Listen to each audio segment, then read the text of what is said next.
Hello friends, வணக்கம். வாழ்க வளமுடன். வரீங்களா ஃப்ரெண்ட்ஸ்? எல்லோரும் தீவுத்திடலில் இருக்க சுற்றுலா பொருட்காட்சியை சுற்றி பார்க்கலாம்.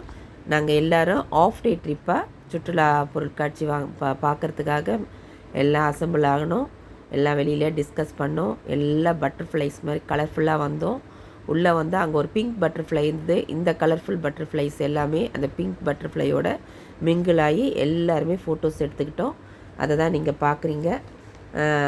ரொம்ப ஹாப்பியாக இருந்தது. அடுத்தது தமிழ்நாடு சுற்றுலாத்துறை, தமிழ் வளர்ச்சித்துறை, ரயில்வே துறை, கிராமிய வேளாண் துறை, போக்குவரத்து துறை, மின்சார வாரியம், மீன்வளத்துறை, மக்கள் நீதிமன்றத்துறை, வனத்துறை, இப்படின்னு நிறைய துறைகள் வந்து அங்கே வந்து அழகாக வந்து அசம்பிள் பண்ணியிருந்தாங்க. இப்போ நீங்கள் பார்க்குறது வந்து கிராமிய வளர்ச்சி திட்டம்ன்ற ஒரு துறை வந்து அசம்பிள் பண்ணியிருந்தாங்க.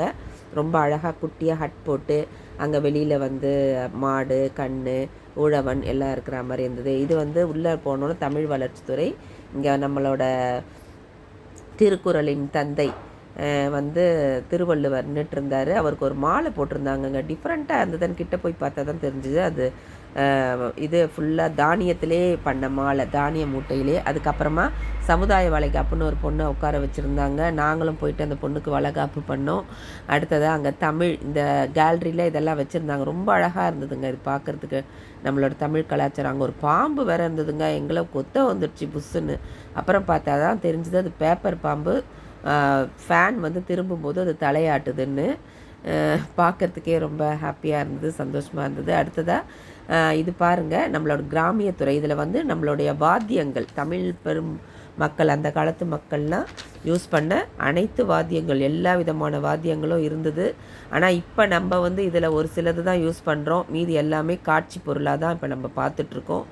அந்த காலத்தில் தமிழர்கள் எவ்வளோ வாத்தியங்கள்லாம் இசைச்சிருக்காங்கன்ட்டு பார்க்கும்போது ரொம்ப பெருமையாகவும் இருந்தது, ஆச்சரியமாகவும் இருந்தது. அடுத்தது மீன்வளத்துறை.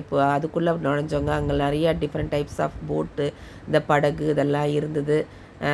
அப்புறம் டைவிங்லாம் எப்படி பண்ணுவாங்க அதெல்லாம் எங்களுக்கு வந்து செஞ்சு காட்டினாங்க. ஸோ விளக்கம் கொடுத்தாங்க. அப்புறம் அங்கே வந்து இந்த மாதிரி வந்து கலர்ஃபுல் ஃபிஷ் டேங்க் வச்சுருந்தாங்க. அதை தான் நீங்கள் இப்போ பார்த்துட்ருக்கீங்க. ரொம்ப அழகாக கலராக ஃபிஷ் இருந்தது. பார்க்கறதுக்கே கண்ணுக்கு நல்லா ஒரு மாதிரி குளிர்ச்சியாகவும் ஹாப்பியாகவும் இருந்தது. அப்புறம் ஃபிஷ்ஷு நம்ம தானங்க சாப்பிட்றோம், ஃபிஷ்ஷு நம்மளை சாப்பிட்டா எப்படி இருக்கும்னு ஒரு தாட் வந்தது எங்கள் ஃப்ரெண்ட்ஸுக்கெல்லாம். நாங்கள் எல்லோரும் ஃபிஷ்ஷு வாயில் எல்லோரும் போய் உட்காந்துட்டு ஒரு ஃபோட்டோ எடுத்தோம். அதை தான் நீங்கள் பார்த்துட்ருக்கீங்க.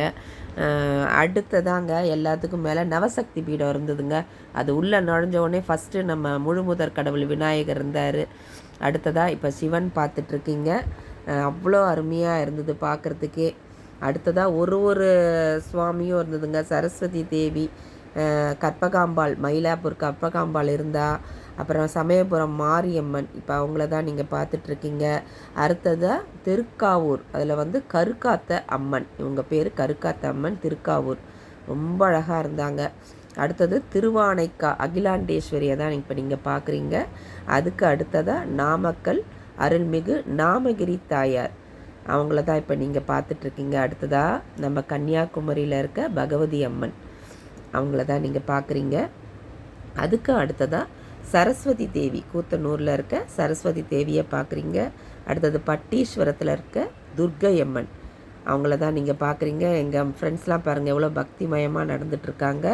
அதுக்கு அடுத்ததாக காஞ்சிபுரத்தில் இருக்க நம்ம காமாட்சி அம்மனை பார்க்குறீங்க. எவ்வளோ அழகாக இருக்கா பாருங்கள், கண்கொள்ளா காட்சியாக இருக்குது. பார்த்துக்கிட்டே இருக்கணும் போல் இருந்தது எனக்கு.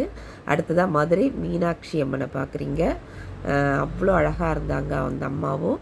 அடுத்ததாக எல்லாத்துக்கும் மேலே நம்ம தலைவர் இருந்தார், அருள்மிகு சுப்பிரமணிய சுவாமி திருக்கோயில், திருத்தணி சுப்பிரமணிய சுவாமி தான் அங்கே பார்க்குறீங்க.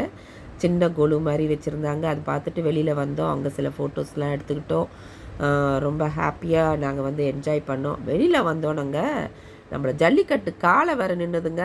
நாங்கள் பெண் காளைகளான நாங்கள்லாம் விட்டுருவோமா அதை? எங்கள் ஃப்ரெண்ட்ஸு நாங்கள் எல்லோரும் சேர்ந்து திமிழ் கொம்பு எல்லாம் பிடிச்சி ஒரு வழியாக அந்த ஜல்லிக்கட்டு காளையை நாங்கள் அடக்கிட்டோங்க. அடக்கிட்டு வெளியில் வந்து பார்த்தா சின்ன ஹட்டு, அதுக்குள்ளே போய் நின்னோம். அது மேலே ஒரு சேவலும் கோழியும் நின்றுது. அதை நாங்கள் கவனிக்கல, அப்புறம் தான் பார்த்தோம். அப்புறம் வெளியில் வந்து கொஞ்சம் ஸ்நாக்ஸ் சாப்பிட்டோம். ஜாலியாக என்ஜாய் பண்ணோம். நீங்களும் பாருங்கள், என்ஜாய் பண்ணுங்கள். வணக்கம். வாழ்க வளமுடன்.